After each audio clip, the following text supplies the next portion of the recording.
नमस्कार, मैं हूं साक्षी ममगाई। 4 दिवसीय सत्र 1.5 दिन में खत्म हो गया, यानी जो सत्र 22 अगस्त तक चलने वाला था उसकी कार्रवाई मात्र 2 घंटे 40 मिनट ही चल सकी।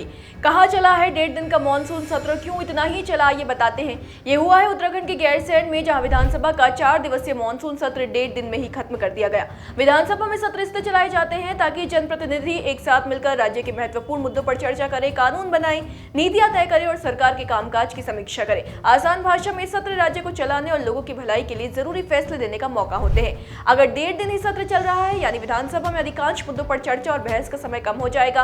इतने कम समय में सरकार और विपक्ष के बीच गंभीर मुद्दों पर चर्चा नहीं हो पाएगी, जिससे राजनीतिक स्थिरता और भरोसे का अभाव हो सकता है। आम जनता से संबंधित मुद्दों पर चर्चा कम होने से उनकी समस्याओं का समाधान भी पीछे रह सकता है।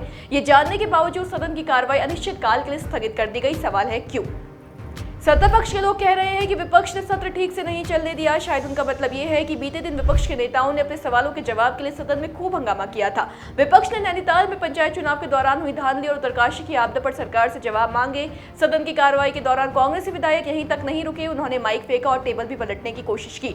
इतना ही नहीं, विधायकों ने सदन के अंदर ही बिस्तर लगाकर धरना दिया। नैनीताल डीएम का ट्रांसफर, एसएसपी का सस्पेंशन और फर्जी मुकदमे वापस करने की मांग कांग्रेस ने उठाई। मुख्यमंत्री धामी ने खुद विपक्षी नेताओं से फोन पर बात की, धरना समाप्त करने की अपील की, लेकिन विपक्षी विधायक सदन में बिस्तर डालकर अपनी तीनों मांगों पर अड़े रहे और आज भी सुबह से ही विपक्ष हंगामा करता रहा। हम सब लोगों की मांग पर माननीय मुख्यमंत्री जी ने गैरसैंण में सत्र आहूत किया, पर लेकिन विपक्ष के लोगों के द्वारा सत्र ठीक ढंग से नहीं चलाने दिया गया, जिससे आपदा से पूरे प्रदेश में बहुत सारा नुकसान हुआ है। हमारे सारे लोग बहुत कष्ट में हैं और हम सब लोग चाहते थे कि ये सत्र ठीक से चले और जो लोग कष्ट में है उसके लिए हम सब लोग चिंतित होकर एक ठीक तरीके से यहाँ से एक अच्छा जो पैकेज है, जो आम जनता की सुरक्षा का जो काम माननीय पुष्कर सिंह धामी जी कर रहे हैं, तो उसको हम आगे बढ़ाने के लिए प्रयास कर रहे थे। पर लेकिन यहाँ पर जो विपक्ष का रवैया है वो बिल्कुल ठीक नहीं है और उनके कारण से जो हाउस है वो ठीक तरीके से नहीं चल पाया। लेकिन विपक्ष का तो काम है हंगामा करना, सवाल पूछना। क्या इस वजह से 1.5 दिन की सदन की कार्रवाई पर सवाल नहीं उठने चाहिए? इससे जुड़ा एक सवाल कांग्रेस ने भी पूछा है, सुनिए जरा।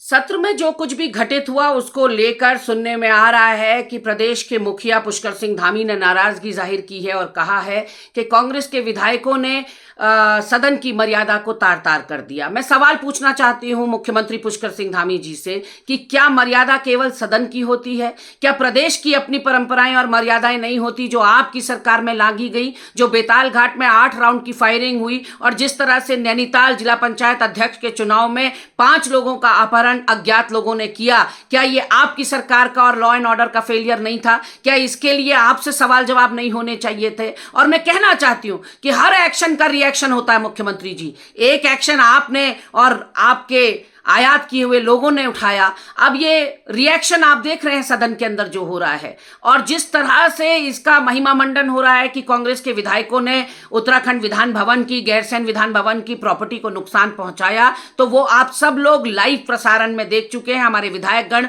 वहां से लगातार लाइव प्रसारण कर रहे हैं और कह रहे हैं कि 1 पैसे का नुकसान भी उन्होंने उत्तराखंड के विधान भवन की प्रॉपर्टी को नहीं पहुंचाया है। ऐसे में ये सरकार, ये भारतीय जनता पार्टी के प्रवक्ता झूठ की दुकान चलाते हैं। अब विपक्ष का हंगामा अपनी जगह है, लेकिन महत्वपूर्ण बात यह है कि उत्तराखंड की ग्रीष्मकालीन राजधानी गैरसैंण के भरारीसैंण में 19 अगस्त से शुरू हुआ विधानसभा का मानसून सत्र दूसरे दिन 20 अगस्त को ही अनिश्चितकाल के लिए स्थगित कर दिया गया। बताते चले कि विपक्ष के भारी हंगामे के बीच उत्तराखंड विधानसभा के मानसून सत्र के दूसरे दिन 5315 करोड़ का अनुपूरक बजट सदन में पास हुआ। अनुपूरक बजट के साथ सभी 9 विधायक पास किए गए।